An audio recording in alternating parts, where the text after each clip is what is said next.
बढ़ते हुए सुसाइड्स के रेट हैं उसका कारण यही है कि जो एडोलेसेंट है, यौवन अवस्था के जो बालक बालिकाएं जी हैं जी जी वो तनाव को ठीक से टैकल नहीं कर पा रहे। जी जी और देखिए पुराने ज़माने में जब आपने पेरेंटिंग की बात कही तो पुराने ज़माने में बच्चे जो हैं पेरेंट्स से डरते थे। अब आज का ज़माना ऐसा है कि पेरेंट्स बच्चों से डरते हैं।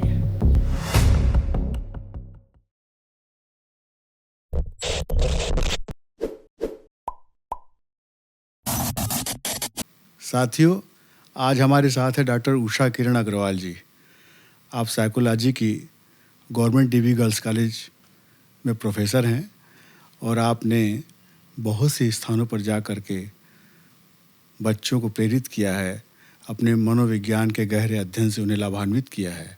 आप लगातार छात्रों के संपर्क में रहती हैं, उनकी मनोदशा को समझती हैं और उन्हें प्रेरित करती हैं कि वो संघर्ष का सामना करें, अपने जीवन में निराशा को हावी ना होने दें, अवसाद से कैसे बचें। उनके इस दीर्घ अनुभव का आज हम लाभ लेना चाहेंगे। आज हमारे साथ वो बैठी हैं, उनसे हम कुछ सवाल करेंगे जो आपके काम के होंगे और युवाओं को बहुत प्रेरित करेंगे। तो उषा किरण जी, आपका इस स्टूडियो में स्वागत है। नमस्कार। मैं आपका अभिवादन करता हूँ हमारे स्टूडियो की तरफ से। जैसा कि आपके विषय से संबंधित कुछ प्रश्न के लिए जिज्ञासा थी हम लोगों को, जी और आप ऐसे फील्ड में हैं जहाँ पर आप पढ़ाती भी हैं और पढ़ाने के साथ साथ बच्चों की मनोदशा पर विचार भी करती हैं, काउंसलिंग भी करती हैं। बहुत सी जगहों पर आप जा कर के उनकी काउंसलिंग करती हैं, समझाती जी हैं। तो एक आम धारणा जो व्यक्तियों के बीच, लोगों के बीच बनी हुई है कि व्यक्तित्व तो क्या होता है, व्यक्तित्व की धारणा कैसे स्पष्ट हो, तो हमारे दर्शकों को बताना चाहेंगी? जी ज़रूर।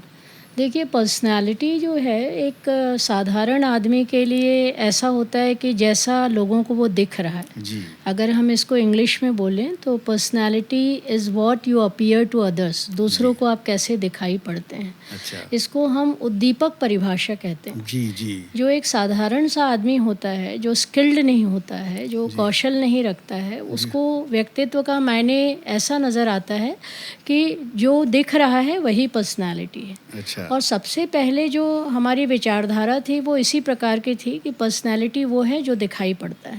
जी बाद में इसमें और जब विचार किया गया तो ये देखा गया कि पर्सनालिटी केवल देखने से नहीं, जो हमारे आउटर ट्रेट्स होते हैं, बाहर से हम क्या क्या देख लेते हैं, किसी व्यक्ति का कद क्या है, उसकी कद काठी क्या है, उसका कॉन्स्टिट्यूशन क्या है, रंग रूप क्या है, आँखों का रंग, बालों का रंग क्या है, किस तरीके से बैठता है, मुद्राएं कैसी हैं, शारीरिक गति कैसी है, आवाज़ कैसी है, ये सारी चीज़ों को देखकर हम जो एक परसेप्शन करते थे वो जी उसको हम पर्सनालिटी कहते थे। लेकिन जी बाद में एक योग परिभाषा आई जी जिसे हम टोटलिटी डेफिनेशन कहते हैं। वो कहता है कि पर्सनैलिटी वह है जो आपके बाह्य और आंतरिक गुणों का समावेश है या कुल अच्छा। योग है। अच्छा। तो अब पर्सनैलिटी वो नहीं है जो बाहर से दिखाई पड़ता है, अब जी पर्सनैलिटी वो है जो आपके आंतरिक गुणों को भी समावेशित करता है कि आपकी एबिलिटीज़ क्या हैं, अभियोग्यता क्या है, रुचियाँ क्या हैं, इंटेलेक्ट क्या है और आपका टेम्परामेंट कैसा है। अचानक आप गुस्से में बर्स्ट तो नहीं हो जाते जी हैं, जी रिएक्टिव हैं, नॉन रिएक्टिव हैं। इन सारी चीज़ों को जोड़कर पर्सनैलिटी के रूप में देखा गया। पर इन दिनों जो पर्सनैलिटी का जो वास्तविक डेफिनेशन है वो ये है कि आपकी एडजस्टमेंट कैपेसिटी क्या है।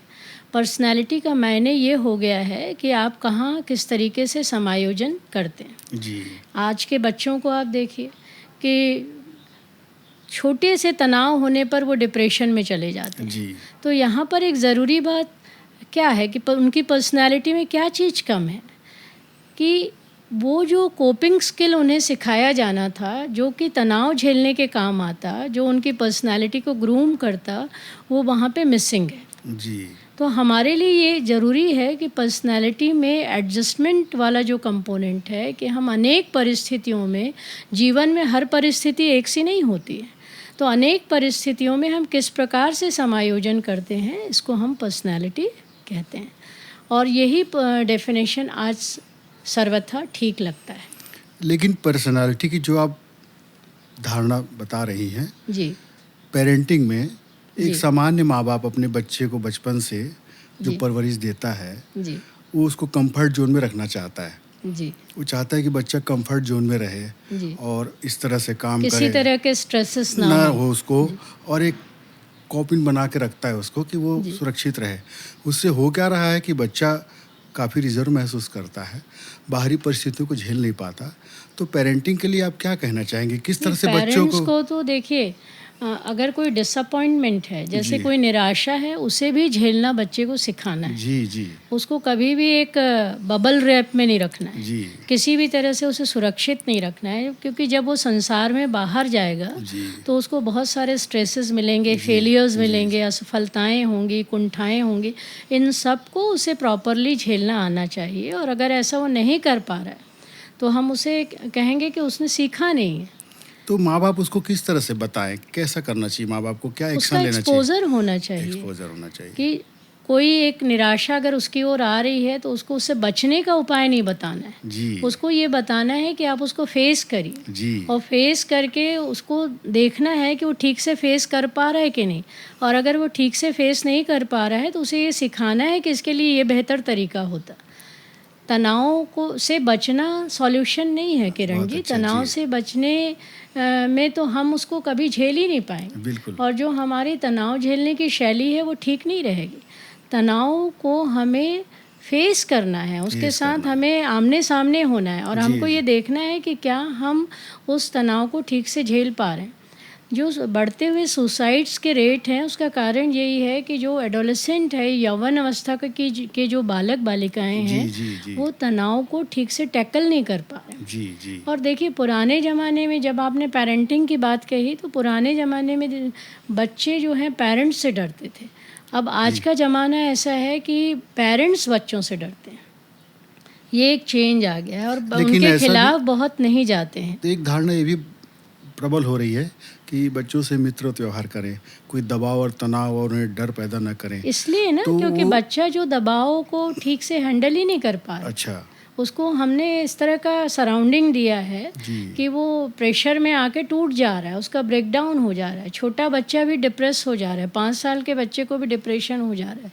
इसका कारण ये है कि हमारी जो पेरेंटिंग है बहुत प्रोटेक्टिव हो गई, प्रोटेक्टिव हो गई है। जो कि नहीं होनी चाहिए। जी जी हम इन दिनों इंडोर ज़्यादा होते हैं, पहले ज़माने में हम आउटडोर हुआ करते थे, बहुत ही अच्छा। है ना। ये जी जो चीज़ है, ये फ़र्क आया है कि बच्चा घर में ही रह रहा है, और अगर वो कोई वीडियो गेम खेल रहा है तो मरे हुए व्यक्ति को बार बार मार रहा है।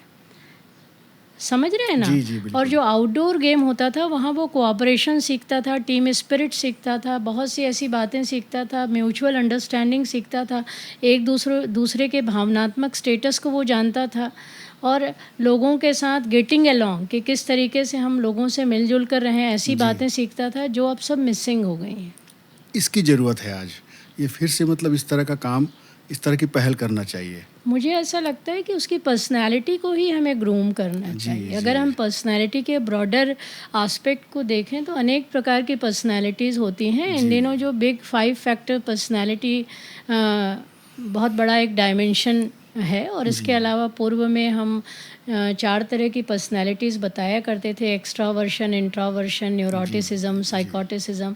तो हर एक व्यक्ति की जो पर्सनैलिटी होती है वो अलग अलग होती है, जी जी डिपेंडिंग कि उसका ट्रेट स्ट्रक्चर क्या है, उसकी जो गुणात्मक संरचना है वो जी क्या है, किस तरह की तरीके की क्वालिटीज़ उसमें हैं।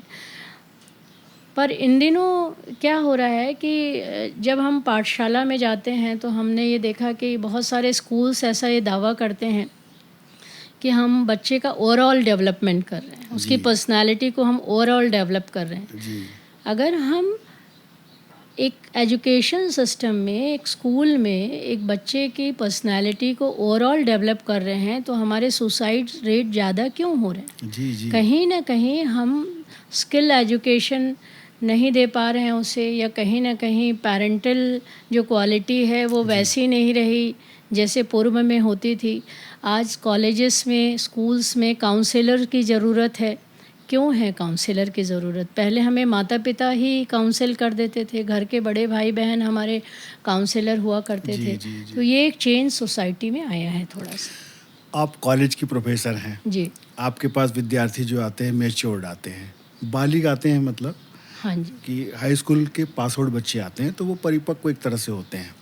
तो क्या आपको ऐसा महसूस होता है कि इन बच्चों को भी काउंसलिंग की ज़रूरत है और ये किस तरह की मनोदशा से गुजर रहे हैं? आज क्या ट्रेंड चल रहा है? कुछ ऐसा एहसास होता है? हमारे बच्चे तो हमसे फ्रीली आकर पूछ लेते जी, हैं जी। जब भी उन्हें कोई दिक्कत होती है।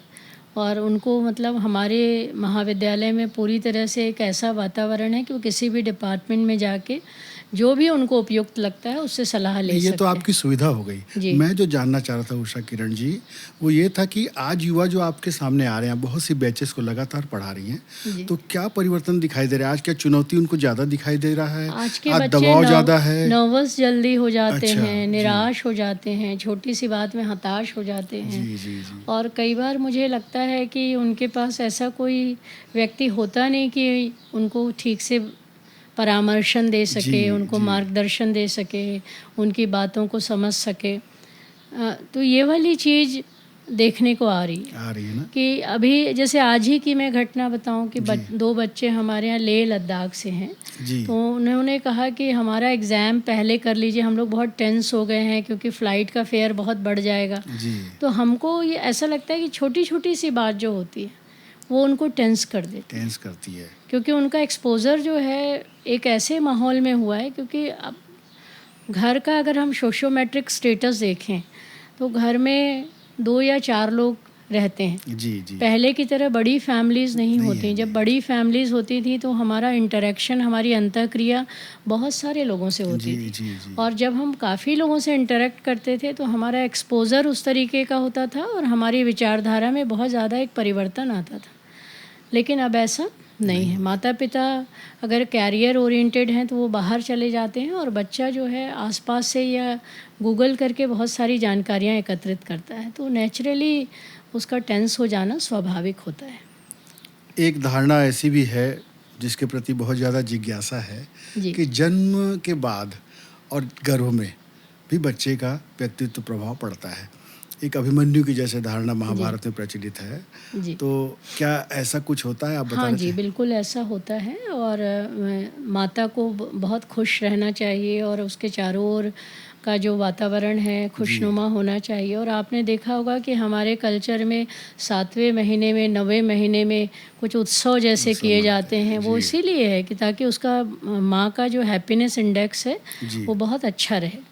और अलग-अलग प्रकार का उसे भोजन करवाया जाता है, क्योंकि प्रेगनेंसी एक बहुत लंबा पीरियड है और निश्चित तौर पर माँ जो करती है जी। उसका इम्पैक्ट बच्चे पे होता है। ऐसे बहुत सारे रिसर्च हुए हैं जिसमें ये बताया गया है कि माँ जब हंसती है तो अंदर बच्चा भी खुश होता है।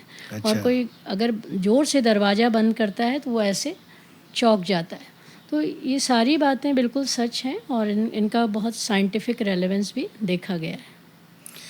एक ऐसा भी विचार आता है कि सोशल पर्सनालिटी भी बनती है, समाज का भी एक व्यक्तित्व बनता है, हमारे वातावरण का भी एक प्रभाव पड़ता है। इस पर भी आपने काफ़ी कुछ लेक्चर भी दिया है। तो जी। ये समाज, सोशल व्यक्तित्व क्या होता है, समाज का व्यक्तित्व क्या होता है, इस पर आप कुछ बताना चाहेंगे? अगर कि हम समाज में रहते हैं तो जी। जब से हम बड़े होते हैं जी। तो कितने लोग हमें मिलते हैं जो कि हमें सोशलाइज करते हैं। जी, जी। मैं आपको बताना शुरू करती हूँ। सबसे पहले हमारे माता पिता, जी। फिर हमारे भाई बहन, जी। फिर हमारे दादा दादी, जी। फिर हमारे पड़ोसी, फिर हम जिनके साथ खेलते हैं, हमारा जो प्ले ग्रुप है, जी। साथी समूह है, पीयर ग्रुप है वो, फिर जिस पाठशाला में हम जाते हैं उसका इम्पैक्ट हम पर होता है, फिर हमारे कक्षा के साथियों का इम्पैक्ट हम पे होता है, हमारे टीचर की पर्सनालिटी का हम पर प्रभाव होता है, हमारी पाठशाला किस जगह लोकेटेड है, उसकी स्थिति क्या है, इसका हम पर प्रभाव होता है।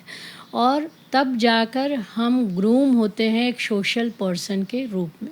नहीं तो हम तो एक कच्ची मिट्टी की तरह होते हैं। जी, जी। और इसमें फिर हमारा कम्युनिटी, हमारा धर्म, हमारी जाति भी प्रभाव डालते हैं।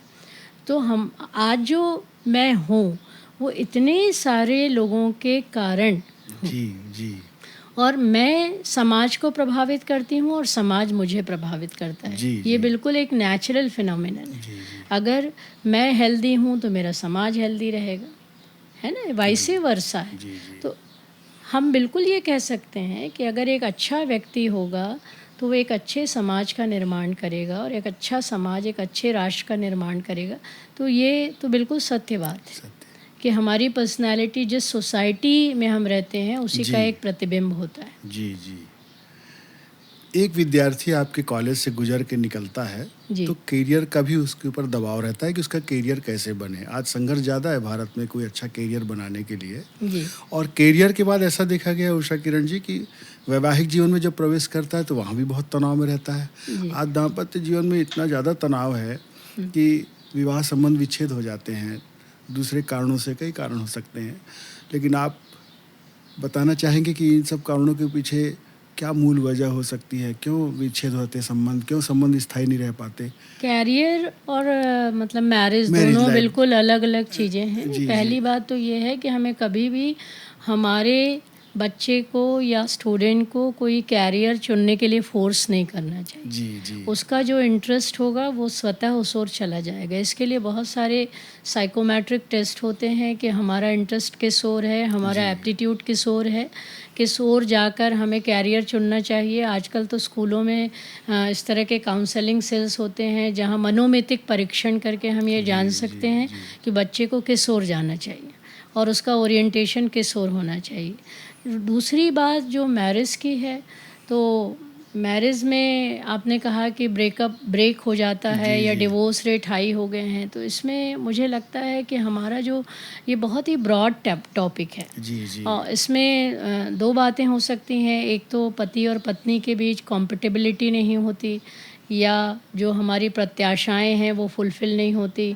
हमारे परिवेश का अंतर हो सकता है, हम पति पत्नी में एजुकेशन का अंतर हो सकता है, आय का अंतर हो सकता है, और बहुत सारे रीज़न्स उसके हो जी सकते जी हैं। जी। पर्सनैलिटी में भी किसी तरह का कॉन्फ्लिक्ट हो सकता है। इन सब कारणों पर हमें विचार करना होगा। तो एक दूसरा विषय है ये, जिस पर हम और बड़ी चर्चा कर सकते सकते हैं। हैं। जी। ये जो युवा है आज का, ये इंफॉर्मेशन के पूरे तूफान से घिरा हुआ है। जी। मोबाइल का क्षेत्र हो, इंटरनेट का हो, हाथ हथेली में जो सेल फोन है उससे वो सारी इन्फॉर्मेशन कलेक्ट कर रहा है।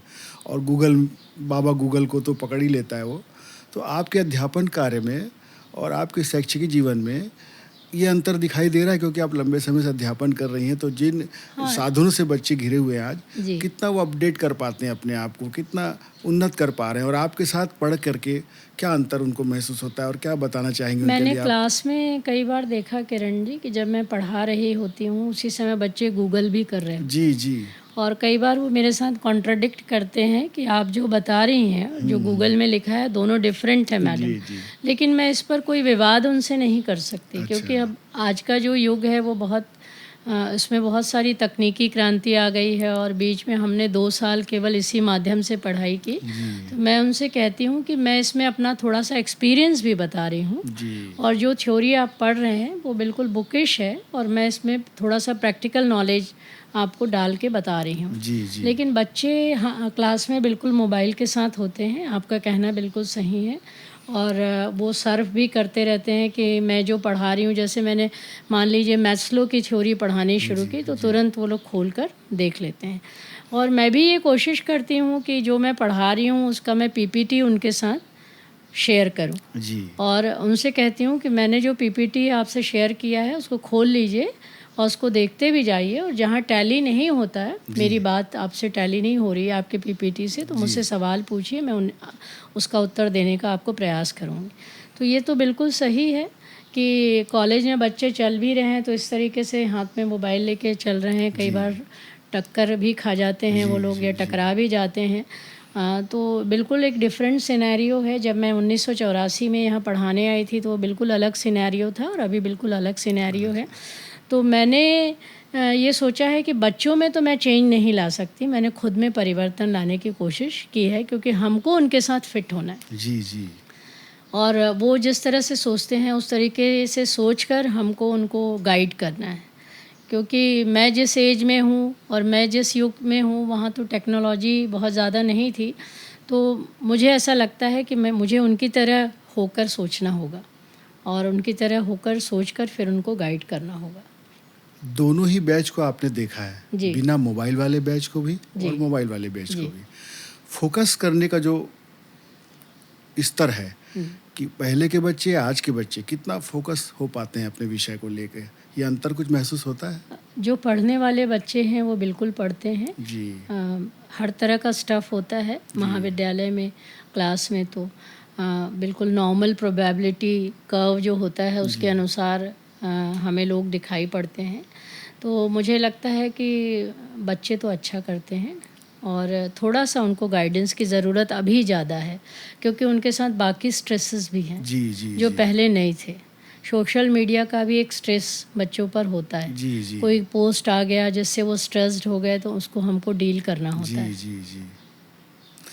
अच्छा उषा किरण जी, आप तो अभी यहाँ कॉलेज में हैं जी। और बड़े सौभाग्यशाली हैं वो बच्चे और वो लोग जो आपके संपर्क में हैं, क्योंकि आपसे मिल करके बहुत से मुझे अपने लगता है किरण जी, मैं भी सौभाग्यशाली हूँ कि मैं इस युग के बच्चों को पढ़ा रही पढ़ा हूँ। रही हैं आप।